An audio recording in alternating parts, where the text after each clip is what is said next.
નમસ્કાર વાલા પેન્શનર મિત્રો, નિવૃત્ત કર્મચારી મિત્રો, ભાઈઓ તથા બહેનો, સ્વાગત છે આપ સૌનું આપણી આ યુટ્યુબ ચેનલ ભાવેશ મકવાણા ન્યૂઝમાં।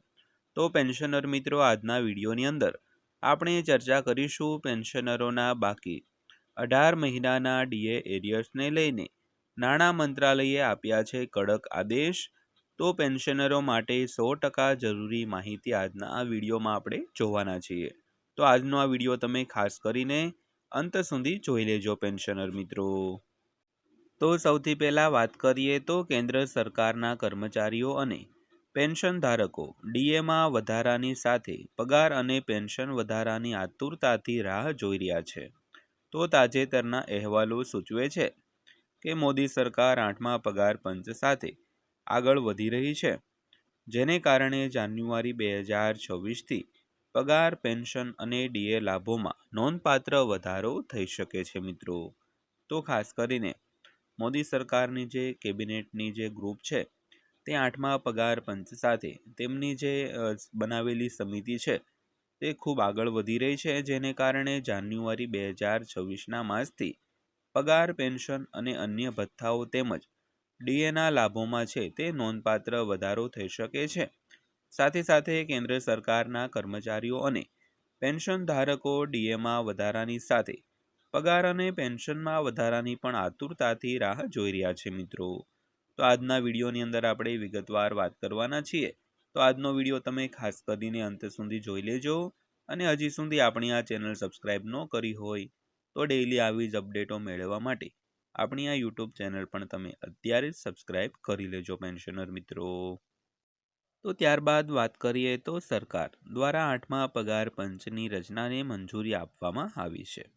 તો નાણાં મંત્રાલયે સંસદમાં પહેલેથી જ પુષ્ટિ આપી દીધી છે કે 8મા પગાર પંચની સ્થાપના 3 નવેમ્બર 2025ના રોજ કરવામાં આવી હતી।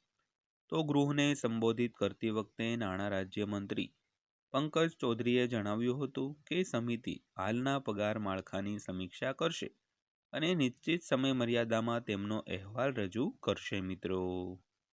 તો તેમણે ઉમેર્યું કે કમિશન તેમની ભલામણો આપતા પહેલા પગાર ધોરણ, ભથ્થા, ડીએ માળખું અને પેન્શન જેવા મહત્વપૂર્ણ પાસાઓનો અભ્યાસ કરશે। તો ત્યારબાદ વાત કરીએ તો 8મા પગાર પંચના પગાર, પેન્શન અને ડીએમાં વધારાની અપેક્ષાઓ વિશે। તો અહેવાલો અનુસાર 8મા પગાર પંચમાં પગાર અને પેન્શનમાં લગભગ 30થી 34%નો વધારો થઈ શકે છે। તો આ વધારાથી ડીએ પર પણ અસર પડશે, કારણ કે તે સીધો મૂળ પગાર સાથે જોડાયેલો છે। તો આ સુધારાથી 1.10 કરોડથી વધુ કર્મચારીઓ અને પેન્શનરોને લાભ થવાની અપેક્ષા છે।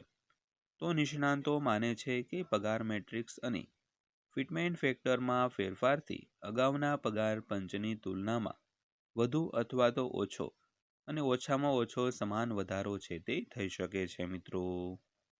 ત્યારબાદ વાત કરીએ તો 8મા પગાર પંચના ફિટમેન્ટ ફેક્ટર અને ડીએની અસર। તો 8મા પગાર પંચ હેઠળ પગાર નક્કી કરવામાં ફિટમેન્ટ ફેક્ટર એક મુખ્ય તત્વ છે। તો અહેવાલો સૂચવે છે કે તે 2.57 પર સેટ થઈ શકે છે। તો આ ગુણક નવા મૂળ પગારની ગણતરી કરવામાં મદદ કરે છે।